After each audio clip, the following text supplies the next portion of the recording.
Donald Trump and the Norms of the Presidency. James P. Fiffner, George Mason University. Donald Trump was the first person to come to the presidency with no experience in government or the military. Thus, he did not absorb the values of public service or military discipline and respect for the Constitution.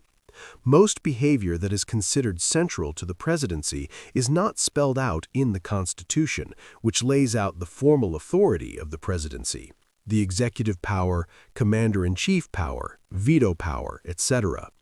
These powers have been broadly expanded, particularly in the 20th century, and especially the commander-in-chief authority.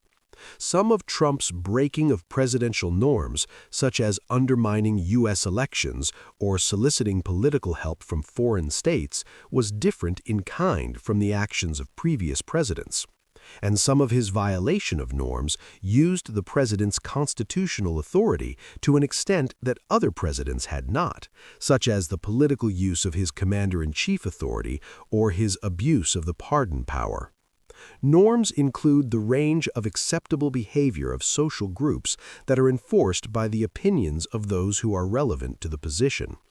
Although some norms are embodied in law, many are not.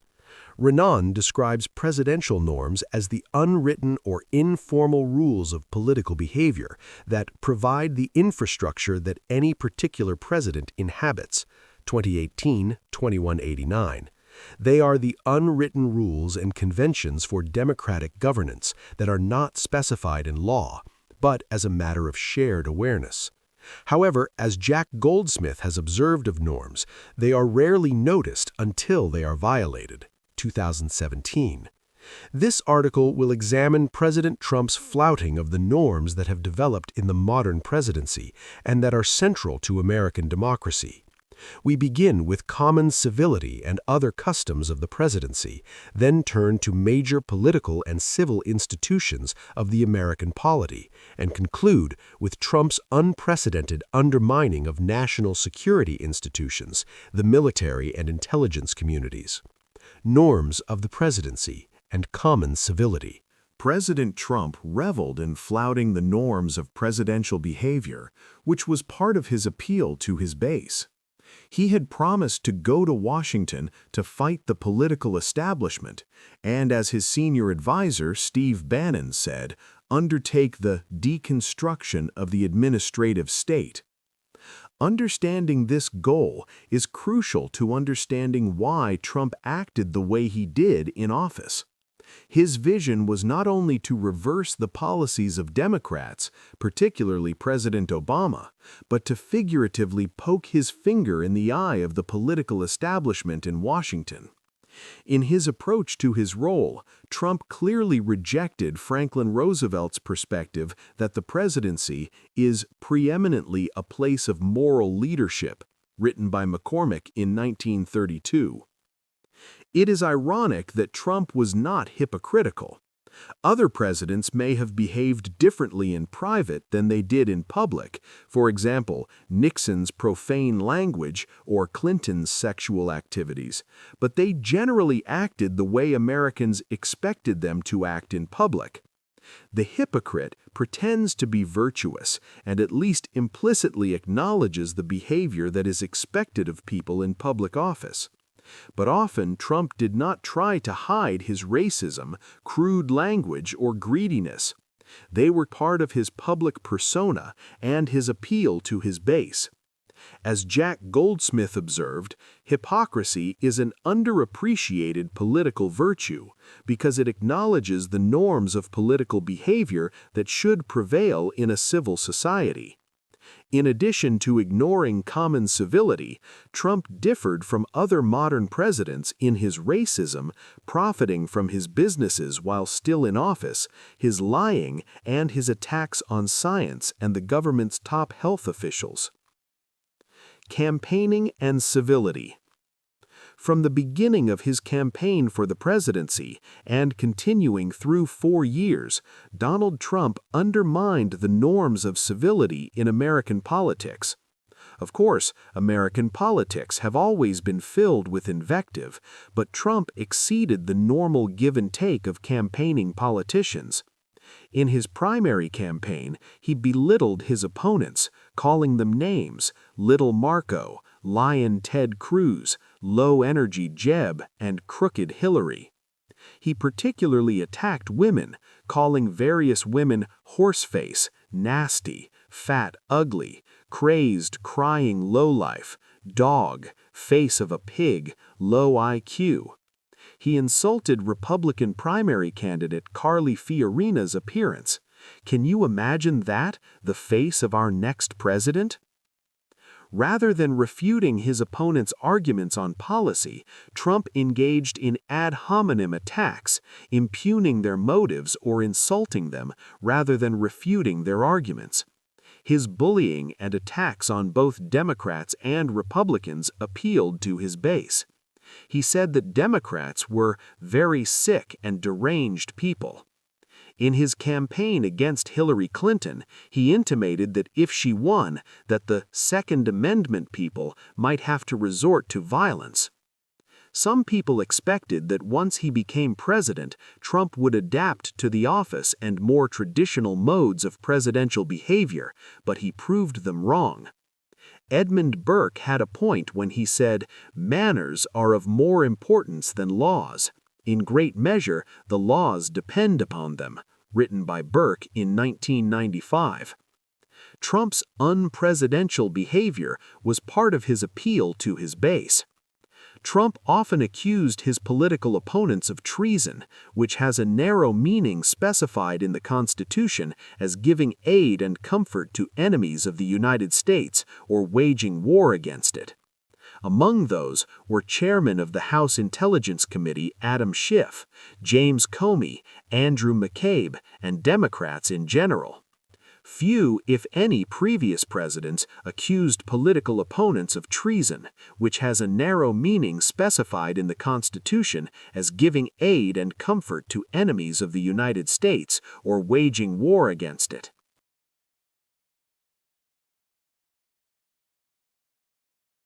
Their political opponents or government officials of treason.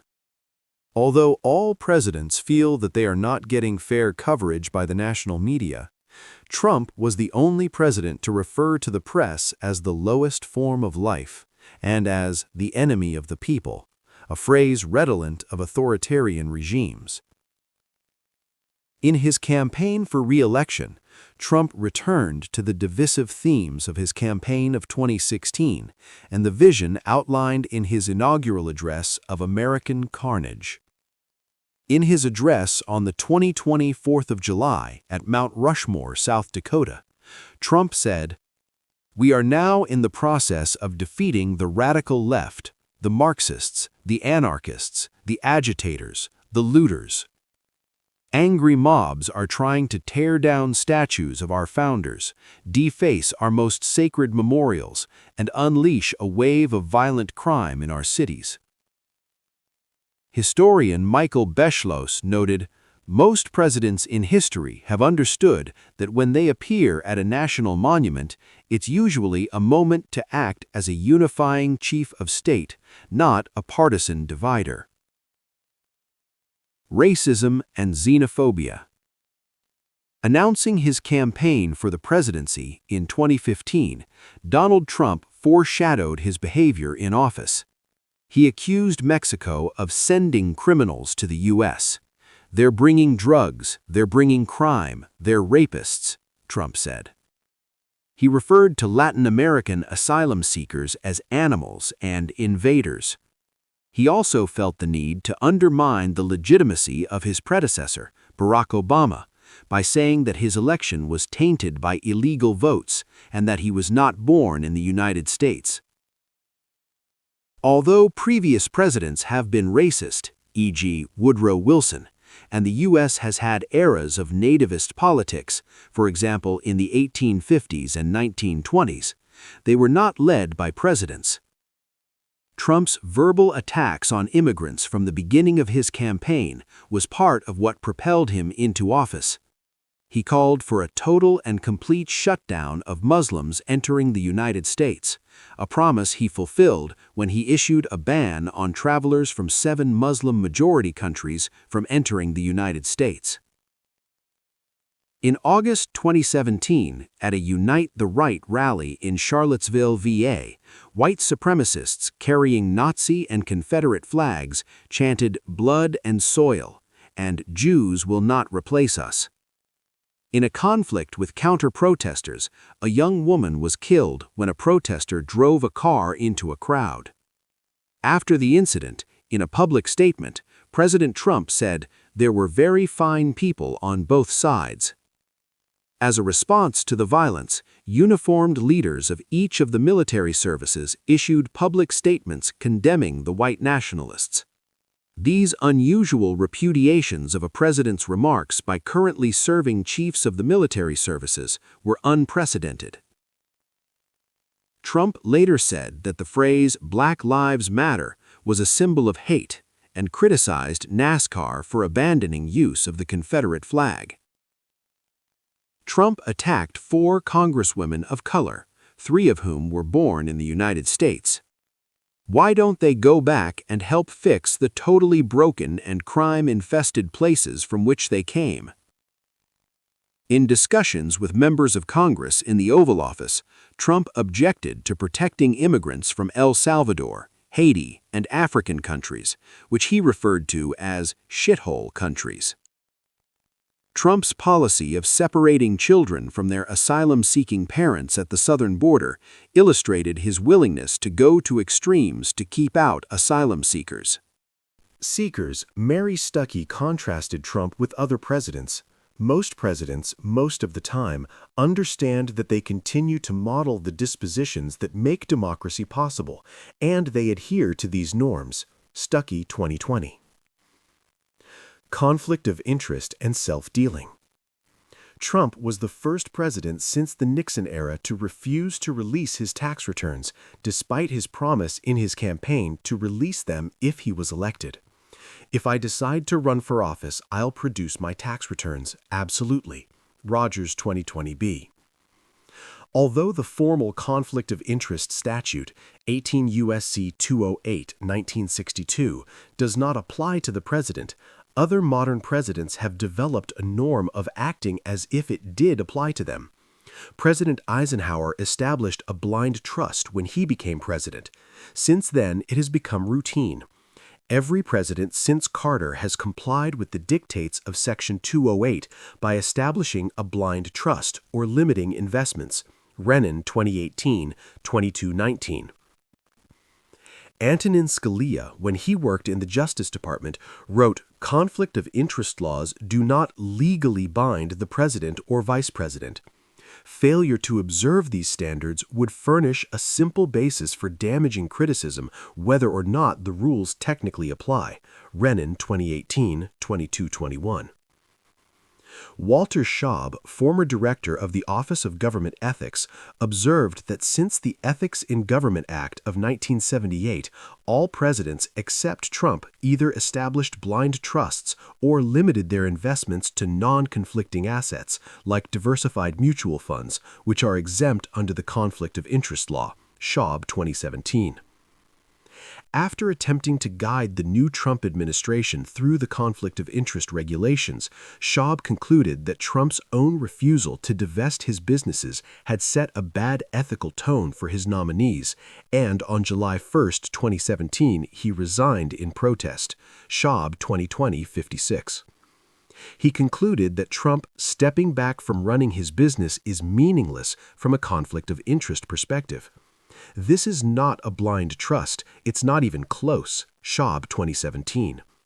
His sons are still running the businesses, and, of course, he knows what he owns. Schaub, 2020-56. Trump was the only modern president who continued to own and profit from his private businesses in office. He did this in part by traveling to his own properties more than 270 times, which necessarily entailed Secret Service protection. The Secret Service paid for rooms at the Trump hotels at rates significantly higher than other government organizations were allowed to when traveling. Washington Post, 2020.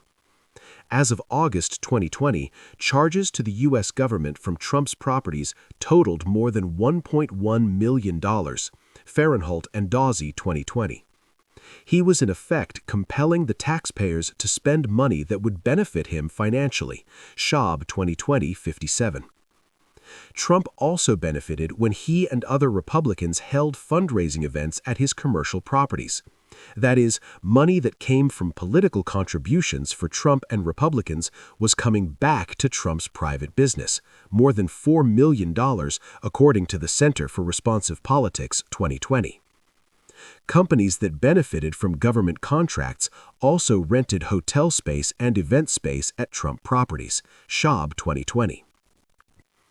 A broader issue was raised with respect to the Emoluments Clause of the Constitution, which prohibits officers of the United States, without consent of the Congress, from accepting any present or emolument of any kind whatever from a foreign state.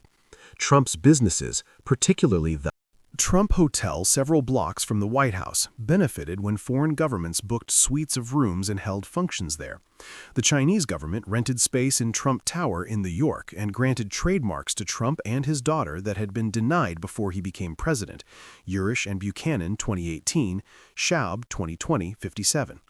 In 2018, Trump reportedly asked U.S. Ambassador to the UK, Robert Wood Johnson, to see if he could get Britain to steer the British Open golf tournament to Trump Resort in Turnberry, Scotland. Johnson's deputy said that he warned Johnson that it would be breach of ethics to use his office to help Trump's private business, but Johnson approached Scotland's Secretary of State anyway. Trump denied the charge, though Johnson declined to refute it. Landler 2020. Previously, Trump had decided to hold the 2020 G7 meeting at Trump National Hotel in Florida, from which he would have benefited financially, though the event was canceled due to COVID-19. Vasquez 2020. Trump was also the only president to endorse a commercial product, Goya beans, from behind the Resolute desk in the Oval Office in order to help a business owner who had endorsed Trump and contributed to his campaign. Gessen 2020.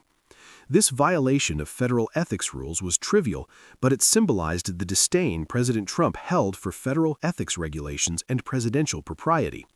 In 2019, White House staffers Ivanka Trump and Jared Kushner reported income of at least $36 million from their businesses. Lee and Narayanswamy 2020. Lying.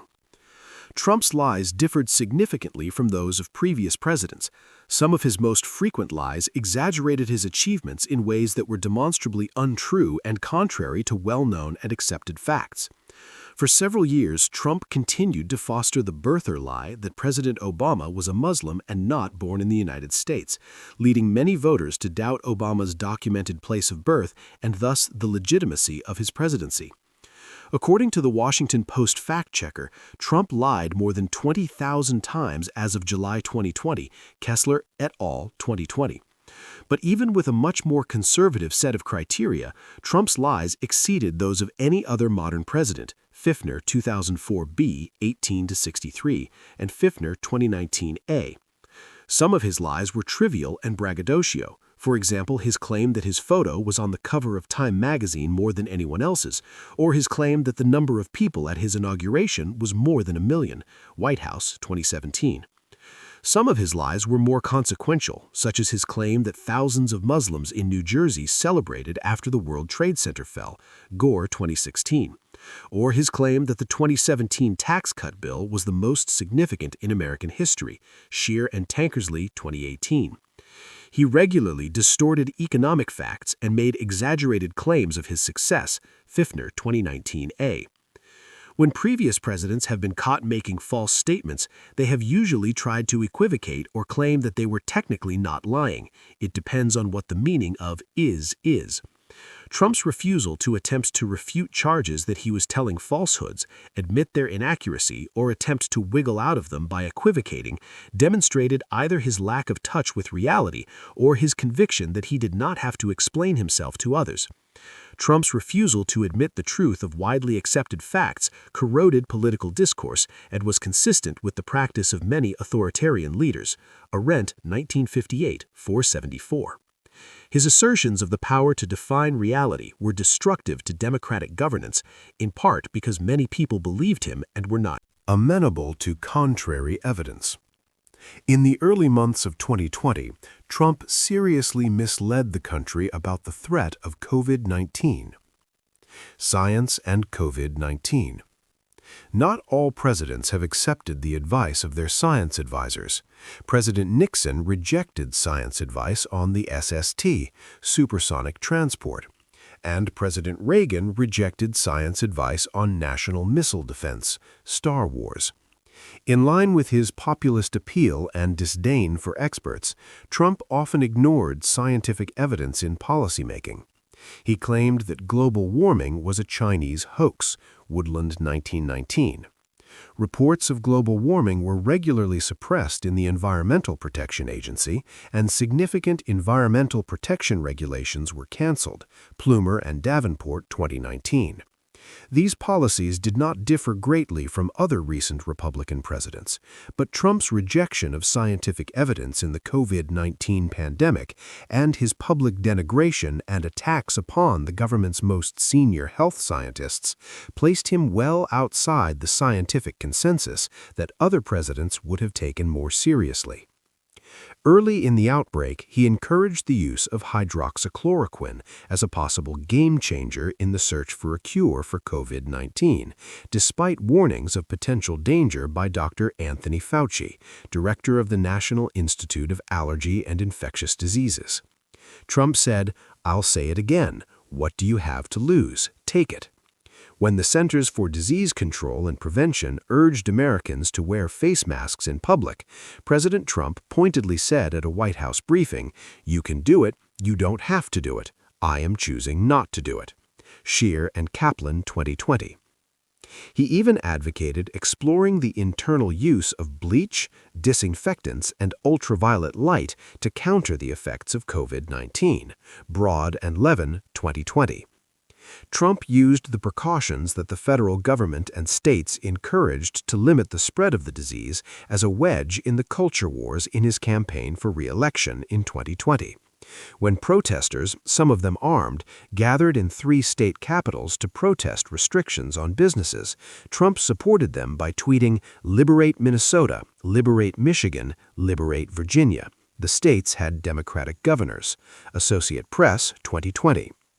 At a rally in Tulsa, Oklahoma, Trump undercut the testing for the coronavirus, which scientists said was essential to controlling the outbreak. When you do testing to that extent, you're going to find more people. You're going to find cases. So I said to my people, slow the testing down, please. When asked if he was kidding when he made the statement, Trump replied, "I don't kid." Seegers 2020. Anthony Fauci testified before Congress that opening schools in the fall of 2020 would put children's health in danger, and he warned of increased health risk to Americans, who at that time were leading the world in the number of cases and number of deaths. Nevertheless, Trump said, "To me, it's not an acceptable answer," and threatened to withhold federal funds if states did not open schools. Rogers 2020a. President Trump was said to be increasingly frustrated with Fauci's predictions about the danger of the virus. Haberman 2020b. Trump retweeted #FireFauci, and on July 15, 2020, Trump's top trade advisor, Peter Navarro, published an op-ed article in USA Today entitled, "Anthony Fauci has been wrong about everything I have interacted with him on." Orr and Levine 2020, Navarro 2020. After the Trump administration challenged the Centers for Disease Control guidelines for reopening schools in the fall of 2020, 4 former CDC leaders under both parties condemned what they saw as the politicization of the CDC. We cannot recall over our collective tenure a single time when political pressure led to a change in the interpretation of scientific evidence. The only valid reason to change released guidelines is new information and new science, not politics. Unfortunately, their sound science is being challenged with partisan potshots. Frieden, 2020. When Trump thought that the Food and Drug Administration was not authorizing potential remedies quickly enough, he accused them of purposely undermining him. The deep state, or whoever, over at the FDA, is making it very difficult for drug companies to get people in order to test the vaccines and therapeutics. Obviously, they are hoping to delay the answer until after Election Day, November 3rd. McGinley et al., 2020a. Harvard professor of medicine Jerome Avorn observed, "I've been following health regulatory decisions for decades and never seen this amount of White House arm twisting to force agencies like FDA and CDC to make decisions based on political pressure rather than the best science." McGinley et al., 2020b. Dr. Fauci commented on the political atmosphere in the country in the summer of 2020. "There's so much extremism in things right now, it makes it very difficult. Whenever you want to be completely transparent about science and what it means, you have people who almost take that as an affront against them." Roberts, 2020. In 2020, the prestigious periodical Scientific American, for the only time in its 175-year history, endorsed candidate Joe Biden because Trump rejects evidence and science and has attacked researchers and public science agencies. 2020. Undermining governance institutions. In addition to his lack of civility and contempt for science, President Trump challenged the most important governance institutions of the American polity. He challenged the legitimacy of elections, he undermined the constitutional role of Congress, and he abused the justice system. Elections. One of the most troubling divergences from presidential norms was Trump's undermining the legitimacy of elections in the United States. Unlike other modern presidential candidates who conceded to their opponents after very close elections, as did Nixon in 1960, Gore in 2000, and Clinton in 2016, Trump did not agree to accept the election outcome in 2016, saying, "I will look at it at the time." Healy and Martin, 2016. Even after Trump won the presidency in 2016, he was a sore winner, claiming that he actually won the popular vote because Hillary Clinton got 5 or 6 million illegal votes, struck 2017. He argued in 2020 that mail-in ballots would favor Democrats and would be fraudulent. The 2020 election will be, in my opinion, the most corrupt election in the history of our country. Haberman et al., 2020. The only way we're going to lose this election is if the election is rigged. Chalfant, 2020. In fact, there is no evidence that fraud in U.S. elections is widespread. Edwards, 2020. Arguing that mail-in ballots would be fraudulent, Trump opposed extra funding for the post office to handle the expected increase of mail-in ballots due to the COVID pandemic. They want $25 billion for the post office. Now they need that money in order to make the post office work so it can take all of these millions and millions of ballots. Kaufman et al., 2020. He tweeted, "Drop the mail-in scam before it is too late." Fondos et al., 2020. Trump was the only president to attack the Postal Service for seemingly partisan political purposes. When asked by Fox News reporter Chris Wallace whether he would accept the election outcome in 2020, Trump replied, "I have to see. Look, I have to see. No, I'm not going to just say yes. I'm not going to say no." Edsall, 2020. It is unprecedented for a president to equivocate whether he would accept an election outcome. In July 2020, Trump even tweeted about delaying the forthcoming election. "It will be a great embarrassment to the USA. Delay the election until people can properly, securely, and safely vote." Burns, 2020. Although other presidents have always had an eye towards their domestic political interests when making foreign policy decisions, President Trump explicitly encouraged and accepted the help of foreign nations in his campaigns. During his pre-election debate with Hillary Clinton on July 27, 2016, Trump publicly announced, "Russia, if you are listening, I hope you are able to find the 30,000 emails that are missing." According to the Mueller report, the same day, Russian hackers began to try to break into Clinton's personal computer server and later released DNC emails to influence the 2016 election. Mueller, 2018, Volume 1, 49. When asked if it was legitimate for presidential candidates to accept help such as opposition research from foreign governments instead of reporting this to the FBI, Trump said, "It's not an interference. They have information. I think I'd take it." Helderman and Hamburger, 2020. Trump also publicly called on China to investigate Joe Biden to help Trump's 2020 election chances. Baker and Sullivan, 2019. The Mueller report said that information from foreign governments could be seen as a thing of value and thus a contribution to a campaign and a violation of law. Mueller, 2018, Volume 1, 186. In 1960, Khrushchev offered to help Adlai Stevenson if he ran against Richard Nixon. He refused. Lozada, 2020, Schimmer, 2020. In 1968, Soviet ambassador to the U.S., Anatoly Dobrynin, offered Soviet help for Hubert Humphrey against Richard Nixon. Humphrey refused. Moss, 2017. In 2000, when Al Gore was running for president, his friend Tom Downey received a package from someone on Bush's campaign with a tape of George W. Bush practicing for the upcoming debates. Downey contacted the FBI and gave them the material. Berman, 2019.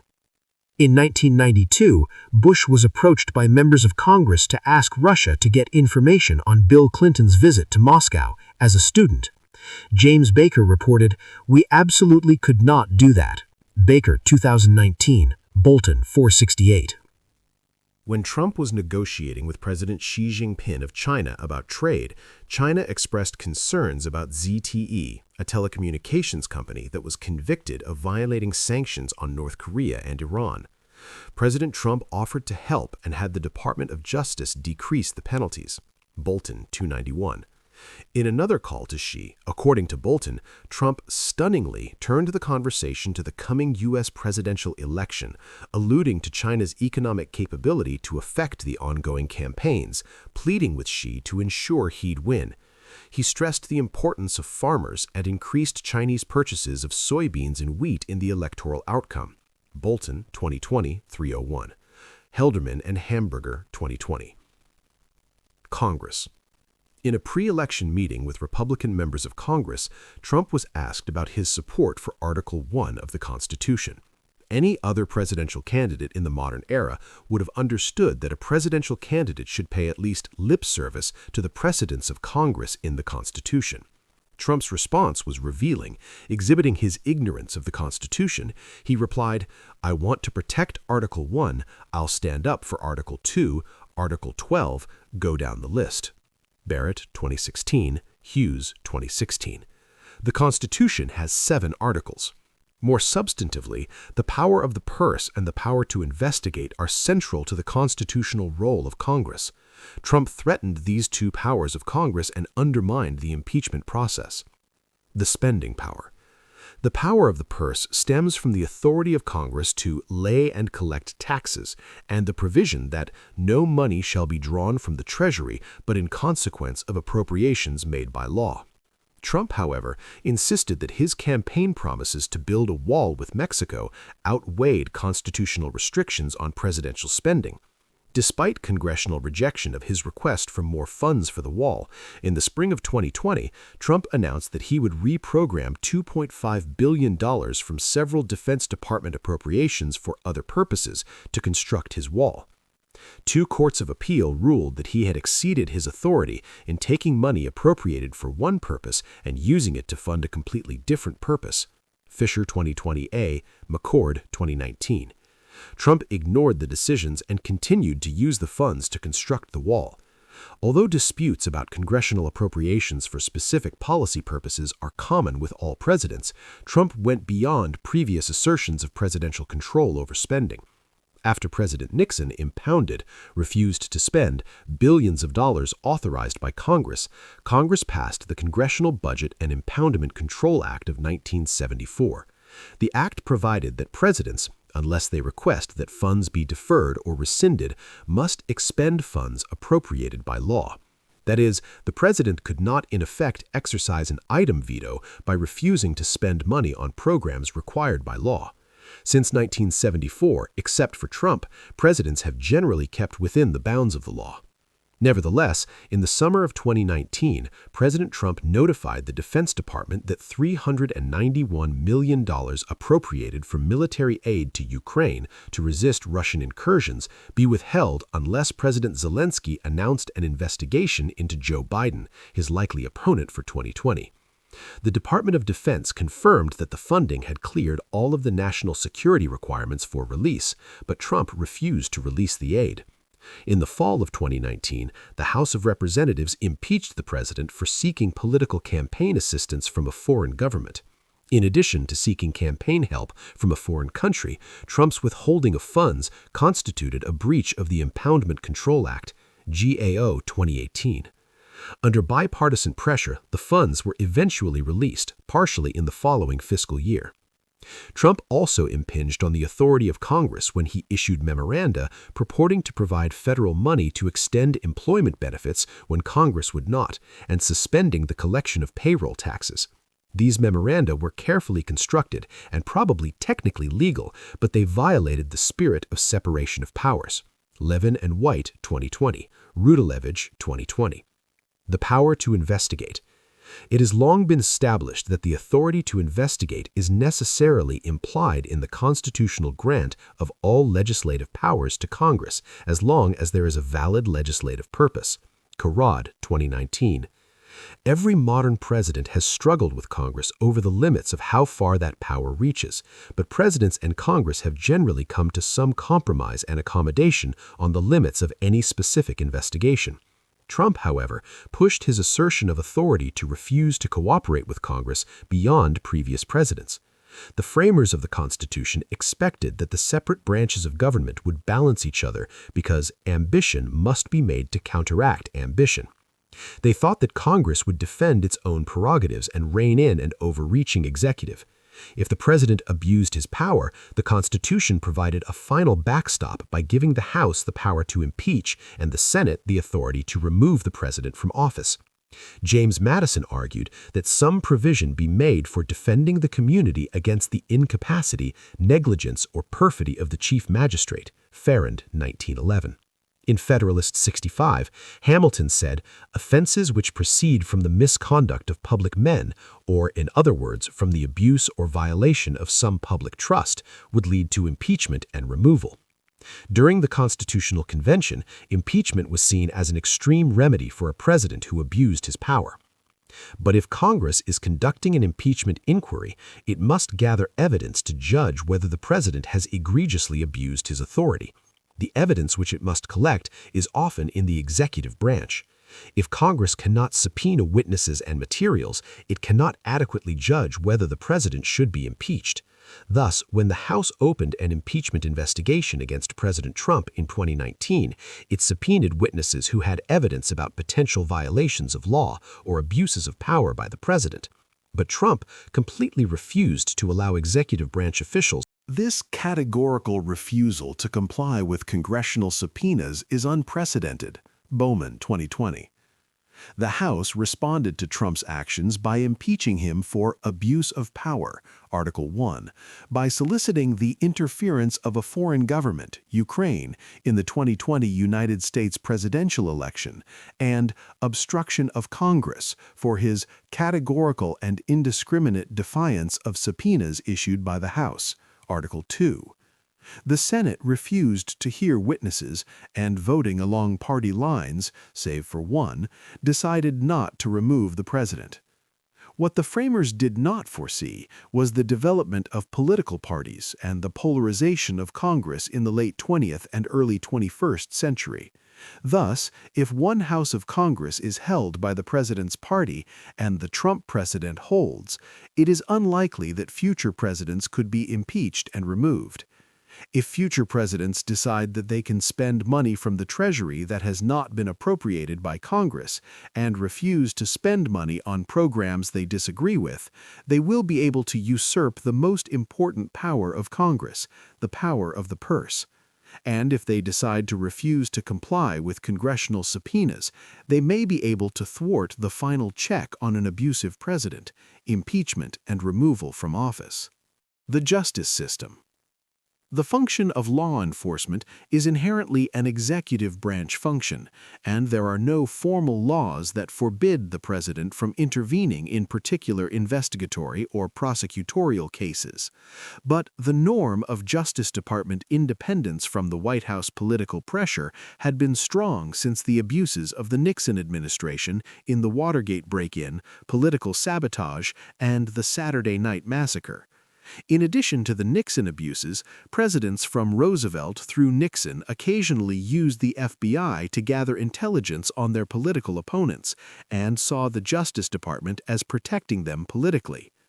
After the Nixon abuses, an ethos developed in the Justice Department under both Republican and Democratic administrations that presidents can set overall policy direction in DOJ, but intervention in particular cases is inappropriate. Renan 2018, 2206-2218. These expectations were reinforced by Justice Department rules and procedures. Attorneys General issued memoranda that proscribed contacts and communication between the White House and DOJ personnel, except through specific channels. Renan 2018, 2206-2218. These expectations and ethos were violated by President Trump in numerous ways. Even before he took office, President-elect Trump told FBI Director James Comey that he expected loyalty from him. Comey promised loyalty to the law, but understood that Trump was demanding personal loyalty. Apuzzo and Schmidt, 2017. He also asked then FBI Director James Comey to go easy on Michael Flynn, the national security advisor who had lied to government officials about talking with the Russian ambassador during the transition. Trump also publicly called for the FBI to reopen its closed investigation of Hillary Clinton's emails. Trump thought that the Justice Department should protect his own political interests rather than act independently to enforce justice. He was frustrated that he could not shut down the Mueller investigation.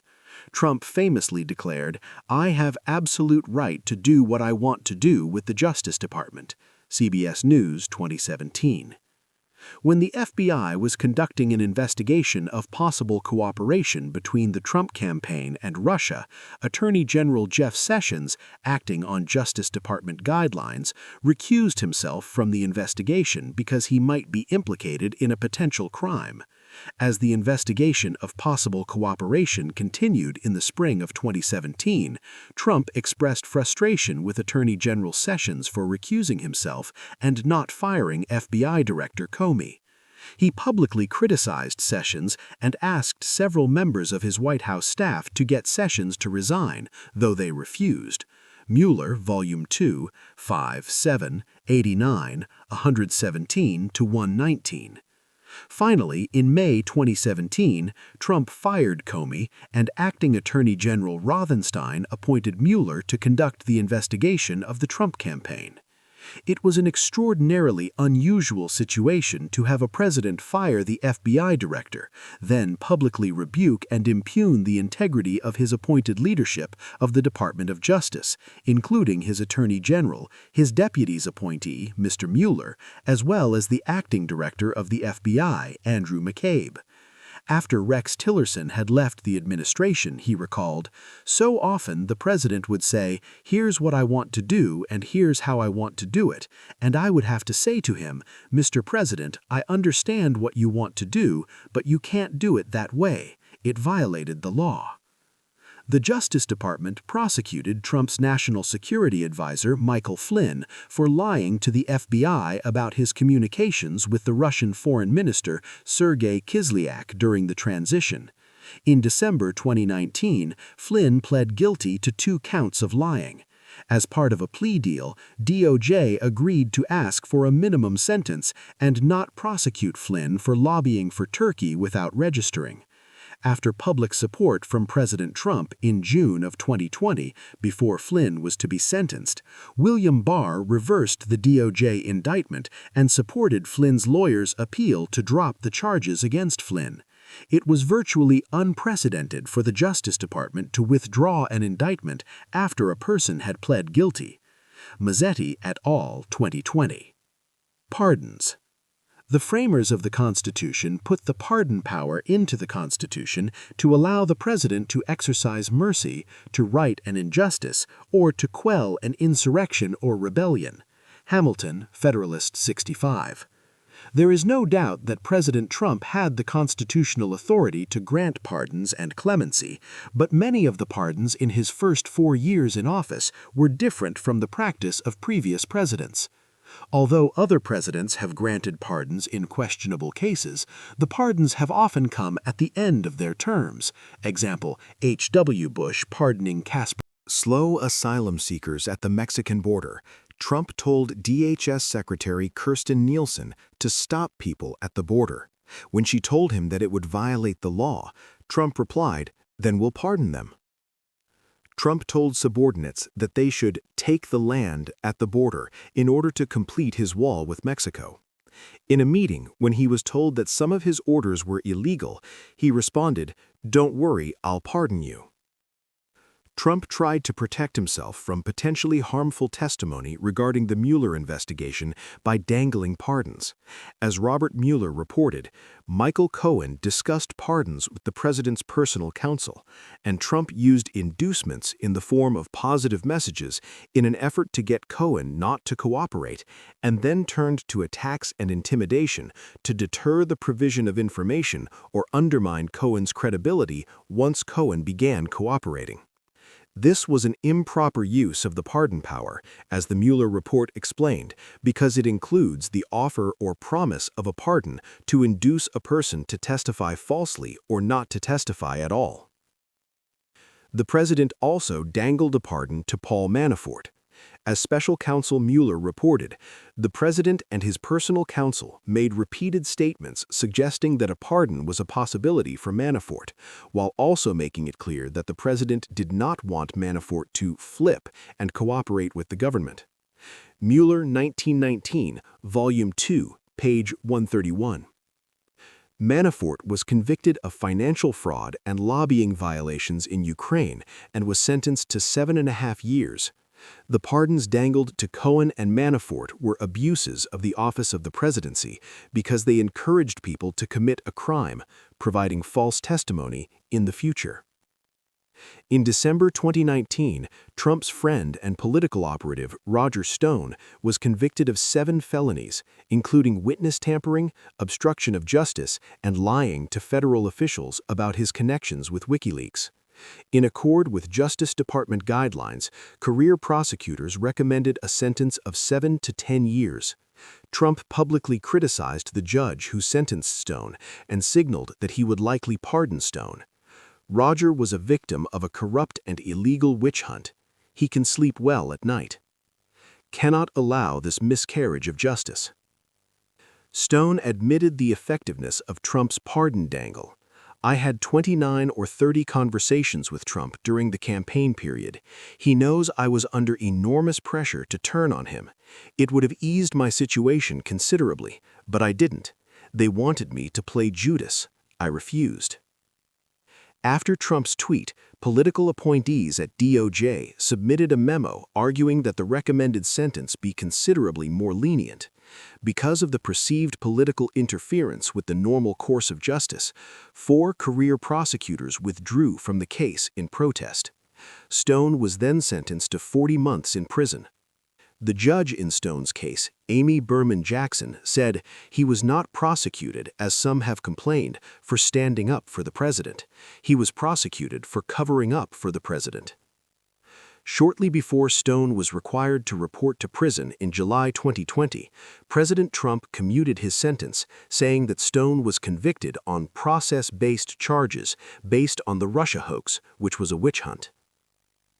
The commutation for Stone was part of a pattern in which President Trump used the pardon power to send political signals and help people with political or personal links to him. 31 of 36 of Trump's pardons or commutations were granted to persons who had close personal or political connections to Trump and had not been strained by the pardon attorney. Jack Goldsmith, director of the Office of Legal Counsel in the Bush 43 administration, concluded that no president in American history comes close to matching Trump's systematically self-serving use of the pardon power. Goldsmith and Gluck, 2020. After Stone's sentence commutation, Mueller wrote, "When a subject lies to investigators, it strikes at the core of the government's efforts to find the truth and hold wrongdoers accountable." Stone was prosecuted and convicted because he committed federal crimes. He remains a convicted felon, and rightly so. After the commutation, Senator Mitt Romney, R. Utah, summed up his perspective in a tweet. "Unprecedented, historic corruption. An American president commutes the sentence of a person convicted by a jury of lying to shield that very president." Blake, 2020. The framers of the Constitution gave the pardon power to the president, despite warnings that it could be abused. George Mason objected to giving the executive the power to pardon because he might use the pardon power to screen from punishment those whom he had secretly instigated to commit the crime and thereby prevent a discovery of his own guilt. Farrand, 1966, 639. James Madison addressed Mason's objection to the president's pardon power by arguing that abuse of the pardon power could be remedied by impeachment. "If the president be connected in any suspicious manner with any persons, and there be grounds to believe he will shelter himself, the House of Representatives can impeach him. This is a great security." Madison, 1788. But as President Trump's success in avoiding removal from office demonstrates, impeachment is not always an adequate remedy for abuse of power. Trump is also the only president who publicly proclaimed that he could exercise a self-pardon. In 2018, he tweeted, "As has been stated by numerous legal scholars, I have the absolute right to pardon myself." Wagner, John, 2018. A self-pardon was never considered in the Constitutional Convention or the Federalist Papers. No president has attempted it, and there are no Supreme Court discussions of the possibility. Very few scholars agree that a self-pardon is consistent with the Constitution. In Federalist 10, James Madison wrote, "No man is allowed to be a judge in his own cause, because his interest would certainly..." One of the most important norms of the status of the military is enshrined in the Constitution, which declares that the President is Commander-in-Chief of all military forces. This structural decision of the framers stemmed in part from the way that British soldiers asserted political control over the American colonies. The Declaration of Independence asserted, "He, King George, has effected to render the military independent of and superior to the civil power." As Commander-in-Chief, it is well established that the President can exercise authority over U.S. forces around the world and at any level. Nevertheless, over American history, norms of the proper relationship between the Commander-in-Chief and the military have established the principle that military forces are in the President's control, but not at his personal disposal. The military is particularly suspicious of being used for domestic political purposes. Professional military education institutions and the ethos of the armed services emphasize that the military should be apolitical. In a break with tradition, President Trump used some of his speeches to military audiences to encourage them to support his domestic political priorities. Sohn and Rucker, 2018, Carter, 2018. For all of his posturing about the military power of the United States, President Trump did not respect the norms of military leadership, nor did he respect the norms of the chain of command. President Trump undermined the independent professionalism of the U.S. military in a number of ways. In his campaign for the presidency, Trump denigrated the military. He declared that our military is a disaster and in shambles. He said that Vietnam War hero John McCain, who was held a prisoner of war in Hanoi for more than 5 years, was overrated. "I like people who weren't captured." Milbank, 2016. His relationship with the military may have been colored by his exemption from military service during the Vietnam War because of bone spurs.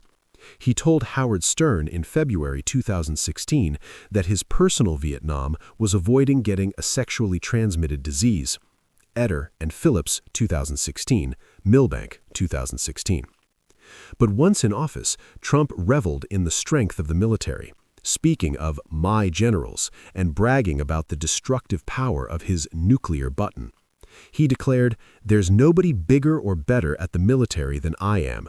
I know more about offense and defense than they will ever understand, believe me." Basevich, 2017.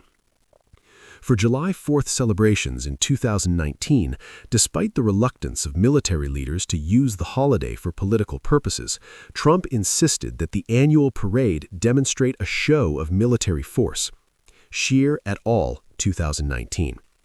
The generals that Trump initially appointed, Mattis, Kelly, and McMaster, along with Tillerson, were considered the adults in the room. But after 2 years, all of them had left the administration. Mann, 2017. In addition to his unwarranted braggadocio, Trump violated important norms that have evoked resistance from his secretaries of defense and condemnation from former military leaders.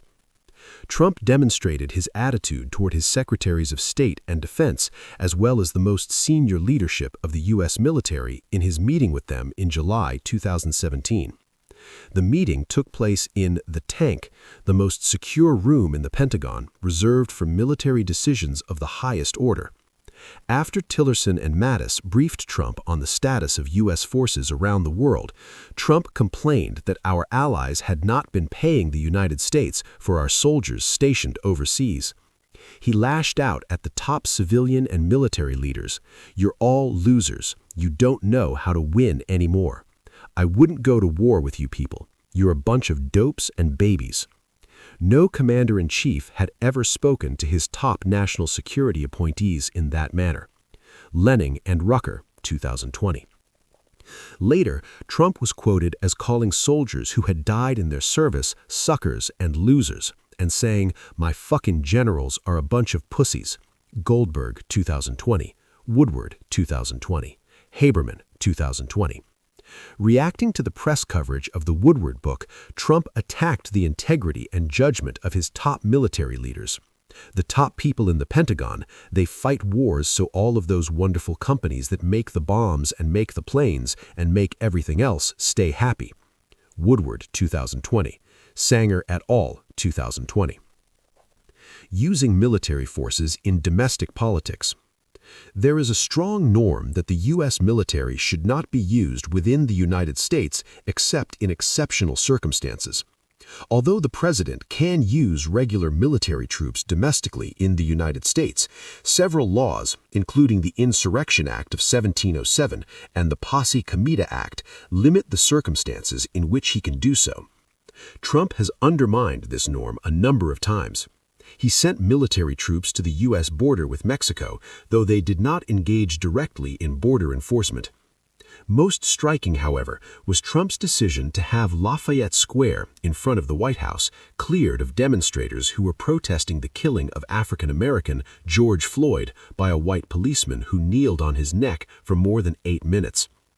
Trump ordered 1,600 troops from the 82nd Airborne flown to the Washington area, though they were not deployed in the city of Washington. National Guard troops used flashbang grenades, pepper spray, and rubber bullets to clear the space so that Trump could walk across the square and pose with a Bible in front of St. John's Episcopal Church, which has often been visited by presidents.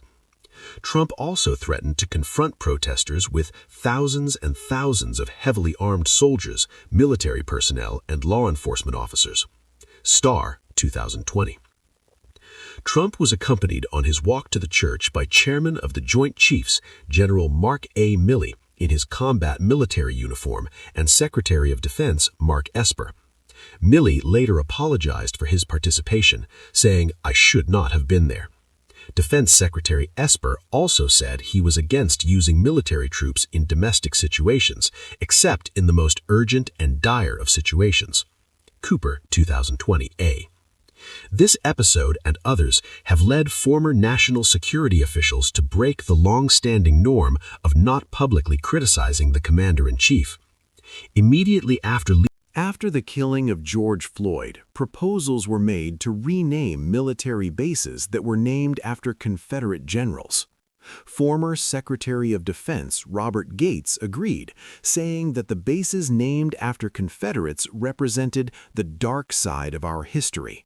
The events since the killing of George Floyd present us with an opportunity where we can move forward to change those bases.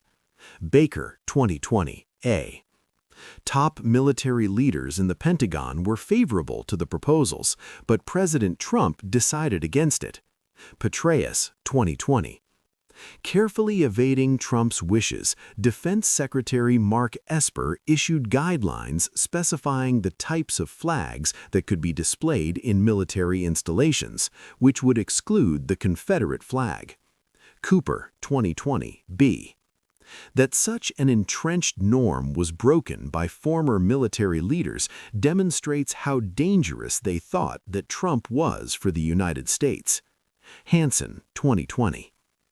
In addition to subtle resistance from those still in office, former military leaders criticized Trump's actions. A letter signed by 89 retired defense officials called on the president to stop tarnishing the military by using military force against domestic demonstrations. Signers included former Secretaries of Defense Leon Panetta, Chuck Hagel, Ashton Carter, and William Cohen. He, Trump, has gone so far as to make a shocking promise to send active-duty members of the U.S. military to dominate protesters in cities throughout the country, putting our servicemen and women in the middle of politically charged domestic unrest risks undermining the apolitical nature of the military that is so essential to our democracy. The members of our military must never be used to violate the rights of those they are sworn to protect. Letter from 89 former defense officials, 2020. Disrespect for the chain of command. Trump disrupted the chain of command when he blocked the promotion of Lieutenant Colonel Alexander S. Vindman, who had been wounded in Iraq and who testified in impeachment hearings. As a Ukraine expert on the NSC staff, Vindman had prepared the talk. Trump saw the intelligence community as part of the deep state out to undermine his administration. Barnes and Goldman, 2020. He rejected the fact of Russian interference in the 2016 election as a hoax, despite the consensus among the CIA, NSA, FBI, and the DNI, who had high confidence in their conclusions. Intelligence briefers were careful about raising the Russia issue in front of Trump for fear of irritating him. Draper, 2020.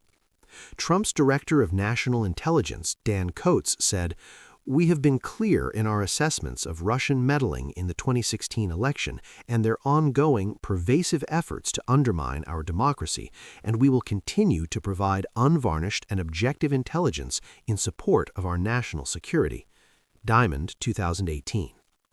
In the spring of 2017, President Trump was becoming increasingly frustrated with the intelligence community's conclusion that Russia had attempted to influence the 2016 elections.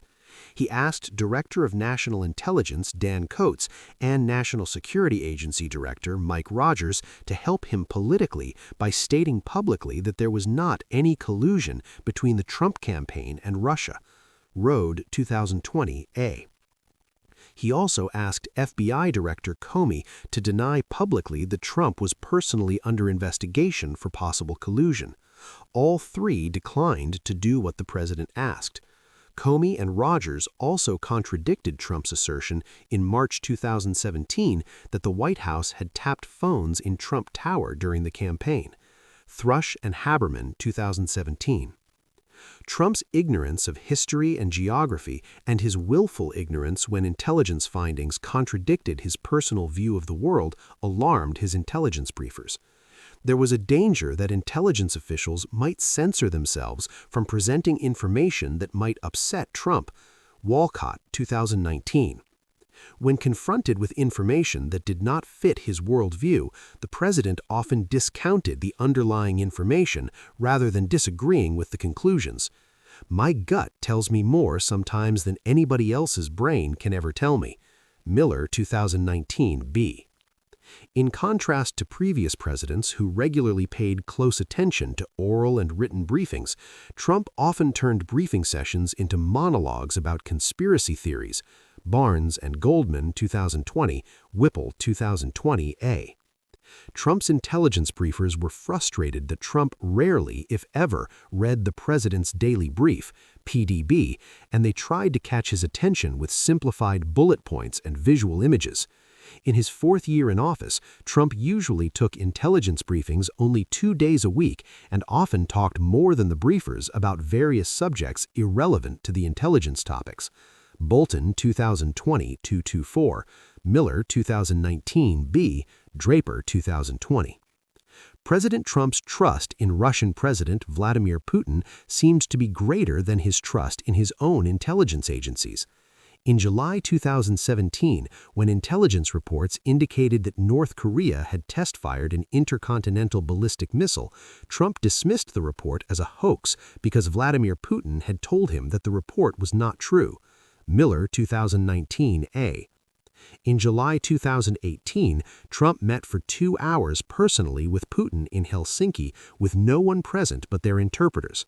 After the meeting, he said that Putin had denied that Russia interfered in the 2016 election. "I will tell you that President Putin was extremely strong and powerful in his denial today. My people came to me, Dan Coates came to me, and some others, saying they think it's Russia. I have President Putin, he just said it's not Russia. I will say this, I don't see any reason why it would be." Diamond 2018, Marin 2018, Draper 2020. In January 2019, in congressional testimony, Director of National Intelligence Dan Coates and CIA Director Gina Haspel, both Trump appointees, testified before Congress in their annual worldwide threat assessment. In their testimony, they noted that North Korea was not likely to give up its nuclear arsenal and that Iran was not violating the nuclear agreement it made in 2016. Trump was upset with their testimony and tweeted, "Perhaps intelligence should go back to school. The intelligence people seem to be extremely passive and naive when it comes to the dangers of Iran. They are wrong." Landler, Mark 2019. As a result, officials in the ODNI told members of Congress that they would rather not present the annual briefing publicly to Congress for fear that it would provoke the president. Bertrand and Lipman, 2020. Asserting that the intelligence agencies have run amok, Trump replaced DNI Coates with his political ambassador to Germany as acting director, and then appointed his political ally, Texas Rep. John Ratcliffe, who had very little background in intelligence. Draper 2020. Trump fired ODNI Inspector General Michael Atkinson for complying with the law and forwarding to Congress the report that national security officials were concerned that Trump broke the law in delaying aid to Ukraine in 2019, which led to Trump's impeachment. Savage 2020, Morell 2020. He later fired acting DNI Joseph McGuire for allowing a staffer to testify before Congress about planned Russian interference in the 2020 election. Walcott 2020. Trump's hostility toward the intelligence community provoked some former officials to speak out publicly in criticizing Trump. This risked the danger of seeming to politicize even more the intelligence process in the United States. 2 former intelligence officials who served in Republican administrations went public with their concerns. Former Deputy Director of the CIA, John McClellan, wrote that former officials were reacting to the extraordinarily unprecedented context of the Trump presidency. He noted that the United States was exhibiting classic warning signs of fragile democracies that the CIA had analyzed around the world, such as attacks on institutions, neutralization of opponents, cowed legislatures, publics numbed by repeated falsehoods. McClellan, 2018. His concerns were echoed by former director of NSA and CIA, Michael Hayden, who said that Trump does not have the emotional, intellectual, or ethical tools to carry out the responsibilities of his office. Hayden justified his breaking of the taboo against speaking out against a sitting president by saying, "This indeed may be one of those in emergency break glass moments. If the king is mad, we have a right to know." Hayden, 2018. Conclusion. Much of the importance of Trump's rejection of the established norms of the presidency depends on whether future presidents imitate his actions or return to normal presidential behavior. It is possible that, in part because of political polarization, civility will continue to deteriorate. When asked during the 2016 campaign why he continued to exploit dissension, Trump answered that, "I guess because of the fact that I immediately went to number one and I said, why don't I just keep the same thing going?" Dowd, 2020. Since Trump continued to profit from his own business in office with no negative consequences, it is possible that other presidents will refuse to divest themselves of their own private sources of income. The United States has been fortunate to have had relatively apolitical and professional military and intelligence institutions, and the resistance of some national security officials has been important in curbing some of President Trump's excesses. Nevertheless, these political interventions, however justified, set unfortunate precedents for the possible increasing politicization of national security professionals. The broader impact of President Trump's behavior will depend crucially on the character of future presidents. Equally important will be whether Congress begins to reassert its own constitutional prerogatives or whether congressional partisans will ignore executive aggrandizement by presidents of their own party.